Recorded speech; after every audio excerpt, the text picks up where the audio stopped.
ब्रह्मऋषि विकास मंच फाउंडेशन संगठन की कार्यकर्ता बैठक पटना के वेल फूड रेस्टोरेंट कंकड़ बाग पटना में आयोजित की गई, जिसमें बिहार के सभी जिलों से कार्यकर्ता एवं पदाधिकारी उपस्थित रहे। बैठक में संगठन को मजबूत करने के साथ ही साथ जिला से प्रखंड तक संगठन कैसे मजबूत हो उस पर विचार विमर्श किया गया। बैठक में आगामी 21 फरवरी 2025 को 5वां स्थापना दिवस कैसे भव्य रूप से पटना में आयोजित हो इस पर भी चर्चा की गई। इसके लिए सभी पदाधिकारियों ने अपने अपने विचार रखे। परामर्शों को कैसे मजबूत किया जाए इस पर भी चर्चा हुई। इस बैठक में संगठन के राष्ट्रीय अध्यक्ष मंटू मयंक, राष्ट्रीय महासचिव नीरज कुमार, राष्ट्रीय सचिव मणिभूषण शर्मा, राष्ट्रीय सचिव अतुल कुमार, राष्ट्रीय मीडिया प्रभारी शारदानंद, बिहार प्रदेश अध्यक्ष प्रकाश रंजन, बिहार प्रदेश उपाध्यक्ष अंजनी कुमार तथा अन्य पदाधिकारी गण मौजूद रहे। महोदय, सचिव महोदय, जितने भी हैं समस्त को मेरा प्रणाम, सादर जय श्री राम। समस्त भाई बंधुओं को मैं ये कहना चाहता हूँ, जिस स्तर से वो अपने बात को रख करके गए कि दहेज मुक्त अगर हमें विवाह करना है, बहुत अच्छी बात है। हम लोग सबको मिलकर के उनको और इस तरह से बढ़ाना चाहिए और उनकी आवाज़ को और बुलंद करना चाहिए और दूर दूर तक इस तरह की आवाज़ को जाना चाहिए। अभी हमारे समाज में बहुत से ऐसे हैं, क्योंकि मैं एक पंडित हूँ, पूजा पाठ करवाता हूँ, घर घर सबके पास में जाता हूँ, लेकिन मैं जाता हूँ तो कुछ लोग ऐसे भी हमें मिलते हैं, कहते हैं कि हमको 1 रुपया लेना नहीं है, बाबा कोई अगर उस तरह का हो तो ला दीजिए, मैं फिर शादी करूंगा। और करते भी हैं और किए भी लोग हैं। लेकिन कुछ ऐसे भी हैं जो वहां तो कहते हैं कि हम फ्री शादी करेंगे, लेकिन जब पहुंचने के बाद में कहते हैं पंडित जी को बोलते हो अभी तो मैं घर पे नहीं हूँ, बाद में आएंगे क्योंकि फ्री वाला लेके आए होंगे। तो इस बहुत सी बात है अपने समाज में। तो इन सबको कुछ अगर गलत फहमियाँ हैं, कुछ अगर इस तरह के लोग हैं, तो उनको दरकिनार करते हुए जो अच्छाई है, सच्चाई है, उसको ऊपर की ओर उठाते हुए हम लोग आगे की ओर चलें। और जिस तरह से स्वामी विवेकानंद जी की जयंती है 1863 ईस्वी में कलकत्ता से जैसे कि ये पावन धरती पर अवतरित हुए और शिकागो तक जा करके अपने परचम को लहराया, सनातन धर्म को लहराया, से धर्म ध्वज वाहक के लिए हम सब एक बार जोरदार ताली से पहले उनको ये करें, क्योंकि स्वामी जी एक प्रेरणा स्रोत है हम सबों के, और उन्हीं के प्रेरणा स्रोत से आज हम सब यहाँ एकत्रित हैं, उपस्थित हैं और उन्हीं के मार्गदर्शन में चले। और जो अभी ब्रह्मऋषि विकास मंच फाउंडेशन है, उसकी जो कुछ अगर अर्थ की कमी है या कुछ, और उसके बाद आर्थिक रूप से मजबूत करना, तो ये तीनों होना बहुत आवश्यक है। और अपने समाज में सबसे बड़ी चीज यही कि अनुशासन की कमी है। यदि हमारा समाज अनुशासित हो, अपने समाज के प्रति जागरूक हो, तो हमारे समाज से आगे कोई भी नहीं है। हमारे समाज में IAS, IPS, teacher, professor, doctor, वकील सब भरे हुए हैं, लेकिन नीचे जो दबे कुचले हुए लोग हैं उनके प्रति किसी का ध्यान नहीं है। और हम लोग यही काम करें कि जो अपने समाज में नीचे दबे हुए आदमी हैं उनका मतलब हम लोग सहायता करें, और इसी तरह से समाज का विकास होगा। सबसे पहला कुरीति हम लोग के यहाँ है दहेज प्रथा। सबसे पहला कुरीति दहेज प्रथा है। दहेज प्रथा के कारण भूमियारों का जमीन नीलाम किया जा रहा है और उसका अपना समाज का कोई आदमी नहीं लेता है, दूसरे समाज का आदमी ले रहा है, और हम लोग के पास भूमिहीनता की ओर जा रहे हैं, समझे। और इसमें सबसे बड़ी बात है कि हम लोग यदि हमारे कोई दरवाजा पर कोई चले जाते हैं, शादी विवाह के लिए अगुआ जाते हैं, तो उनसे सबसे पहले पूछते हैं कि आप कितना दीजिएगा, आप कितना दीजिएगा। सबसे पहले ये बंद होना चाहिए। और हम लोग संकल्पित होकर इस बात को अपने जो हम तो अभी बहुत छोटे हैं, अपने गार्जियन को कहना चाहेंगे कि अपने जो बाल बच्चा है किन्हीं को शादी करना है तो विवाह दहेज मुक्त शादी कीजिए, तभी समाज का सबसे पहले विकास होगा। सबसे प्रथम विकास यही है, समझे। और उसके बाद और जो गतिविधि है उस सभी विषयों पर ध्यान दिया जाएगा, लेकिन दहेज मुक्त समाज हो। विकास मंच फाउंडेशन के इस आयोजन में आए सभी आप गार्जियन बंधु, गार्जियन और अपने युवा या अपने से नीचे जो भी हैं उनका सबको आशीर्वाद प्रणाम समर्पित करता हूं। कार्यकर्ता बैठक सम्मेलन आज हुआ है, तो इसमें एक मूल मेरा विचार आया है कि हो जाओ तैयार बंधुओं, हो जाओ तैयार। भाव जब मदद करने का हो तो उसके लिए कोई बात का अड़चन बीच में नहीं आता है। हम एकता और अखंडता के विकास के लिए हो जाए तैयार अपने भाव से। उसमें बहुत हमारे गार्जियन बंधु ने अर्थ वगैरह का बात भी कर रखा है, उसमें किसी का कोई बंधन नहीं है।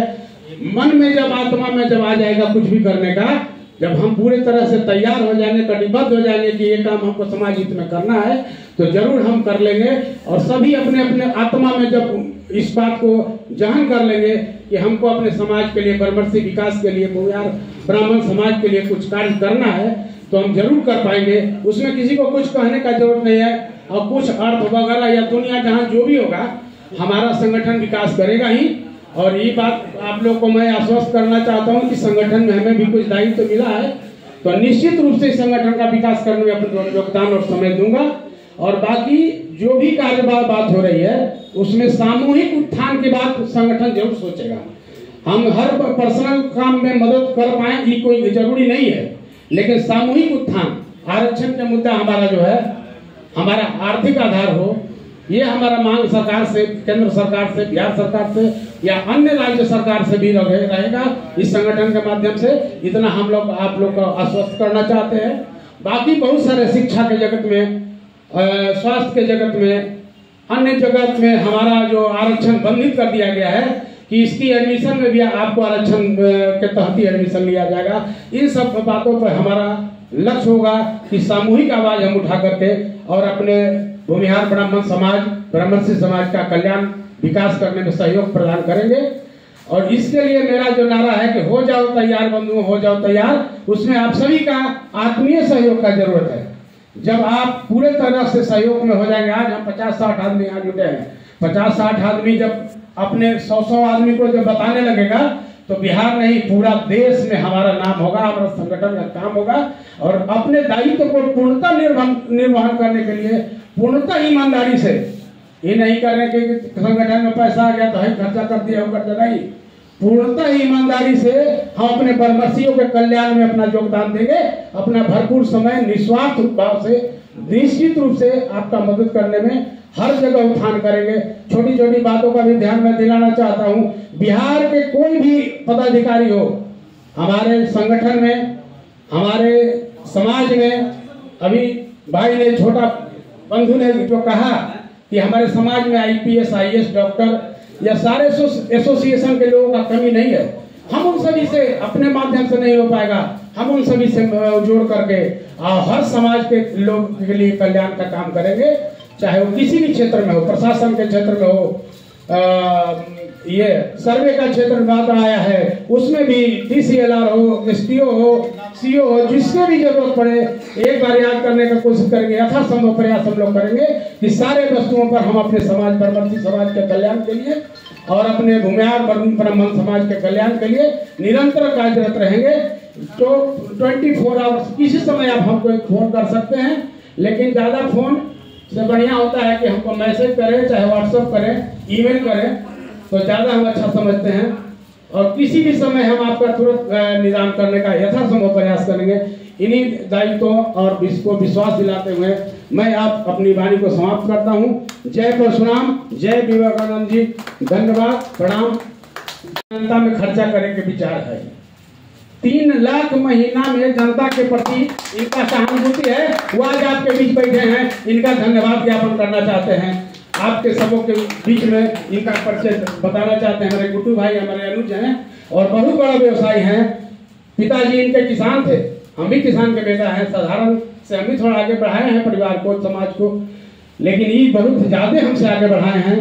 पिताजी इनके किसान थे, भट्टा खोले हुए थे, उस भट्टे के पास भूमिहीनता की ओर जा रहे हैं, समझे। और इसमें सबसे बड़ी बात है कि हम लोग आदि हमारे कोई दरवाजा पर कोई चले जाते हैं, शादी विवाह के लिए अगुआ जाते हैं, तो उन सबसे पहले पूछते हैं कि आप कितना दीजिएगा, आप कितना दीजिएगा। सबसे पहले ये बंद होना चाहिए। और हम लोग संकल्पित होकर इस बात को अपने जो हम तो अभी बहुत छोटे हैं, अपने गार्जियन को कहना चाहेंगे कि अपने जो बाल बच्चा है, किन्हीं को शादी करना है तो विवाह दहेज मुक्त शादी कीजिए, तभी समाज का सबसे पहले विकास होगा। सबसे प्रथम विकास यही है, समझे। और उसके बाद और जो गतिविधि है उस सभी विषयों पर ध्यान दिया जाएगा, लेकिन दहेज मुक्त समाज हो। किसी के इस समाज में मान के चलिए दिखावा आप देते हैं 5 लाख और बोलता है कि हम तो 25 लाख ले लिए हैं, हम 25 लाख ले लिया, और अगला भी इसी में मांगता है कि वो तो इतना 25 कम वाला 25 लाख लिया है, हम तो 50 लाख लेंगे। और उसके लिए हम लोग अपना जमीन बेच देते हैं, बाप दादा का संपत्ति बेच देते हैं, और इसी तरह का हो रहा है, लेकिन कुछ नहीं होता है। समाज का उससे विकास नहीं, उससे विनाश हो रहा है। इस सब बात पर हम सभी को ध्यान देना चाहिए। और सबसे पहला मैं आज यहाँ से घोषणा करता हूँ कि मैं अपना विवाह दहेज मुक्त करूंगा। किसी गरीब लड़की है तो आप लोग बताइए, 4 साल के बाद मैं अपना दहेज मुक्त विवाह करूंगा। आप लोग जो जितने गार्जियन है उससे हमको बता दीजिए कि हाँ करना है, तो हम एकदम स्वतः तैयार है। ठीक है, हमारा दोस्त लोग भी जितना है सब यही विचारधारा का लड़का है, समझे। और हम लोग का परशुराम जी के नाम पर हम लोग इतना बड़ा समाज में लेकर चलते थे। परशुराम जी शस्त्र और शास्त्र दोनों चीज का ज्ञान रखते थे। हमारे समाज में क्या होते जा रहा है कि शास्त्र का ज्ञान बहुत कम होते जा रहा है। डिजिटल मीडिया आने की वजह से किताबों से रुचि हम लोग की उठ गई है। हमारे समाज के इतने बड़े बड़े विद्वान हैं, उनको पढ़िएगा तो आपको बहुत बहुत ज्ञान होगा, और कैसे समाज में जिया जाता है उसके बारे में हम लोग को जीने का मतलब एक हुनर आएगा। मोबाइल पे कुछ नहीं है, मोबाइल पे केवल शॉर्ट चीज दिखा करके आपको, उसके लिए आपको किताब की ओर जाना पड़ेगा। हर हाथ किताब, और समाज इतना गिरा हुआ नहीं है कि दूसरे समाज के पास नौकरी मांगने जाएगा। हमारे जो विधायक मंत्री अपने समाज को है जो जीत करके जाते हैं, जाने के बाद हम लोग का बहुमूल्य वोट लेकर के जाते हैं, बोलते हैं कि हम तो तेरे समाज से ही हो, वोटवा तू केकरा देगा। उनका ये भूल है। हमारा जो बात करेगा हम उसी को वोट देंगे। उनको देश भारत रत्न देने की मांग किया जा रहा है, लेकिन विधानसभा में कोई विधायक, हमारे क्षेत्र का विधायक डॉक्टर अनिल कुमार है जो भूमियार है, लेकिन अपने श्री बाबू के लिए कभी वो आवाज नहीं उठाए। यदि किसी दलित के साथ कुछ हो जाता है तो वो दौड़ करके जाते हैं। लेकिन बाबू को चिंतन के लिए, इस बात के चिंतन के लिए बहुत बहुत धन्यवाद, बहुत बहुत धन्यवाद, बहुत बहुत धन्यवाद। आज राष्ट्रीय युवा दिवस है, और वैसे में इस युवा के लिए इतना चिंतन जो हो रहा है समाज के लिए, इसके लिए भाई को बहुत बहुत धन्यवाद। पिताजी मांग खोल ऐसा है कि रोशन जी जो बात बोले हैं, बोलिए, आपके पिताजी मानेंगे? हाँ, मेरे पिताजी नहीं है। आप अपने मालिक हैं? आप माताजी मालिक है, लेकिन 4 साल। यदि मेरी बात से किसी को पीड़ा पहुंची है, इसके लिए मैं क्षमा प्रार्थी हूँ, और मैं गलत नहीं बोला हूँ। मेरे पावन अवसर पर एक युवा अगर एक भीष्म प्रतिज्ञा, इसको भीष्म प्रतिज्ञा कहा जाएगा, तो अगर ये एक मजबूत प्रतिज्ञा किया है, तो हम सबों की दायित्व है कि इनके प्रतिज्ञा को हम लोग बलवान करें, इनके मनोबल को बढ़ाएं, और हम भगवान से यही प्रार्थना करेंगे कि इनका जो संकल्प है वो पूरा हो, ये दहेज मुक्त शादी करें, और एक बार पुनः हम इनको माल्यार्पण करते हैं। चलिए बहुत बहुत धन्यवाद। रोशन जी की जो प्रतिज्ञा है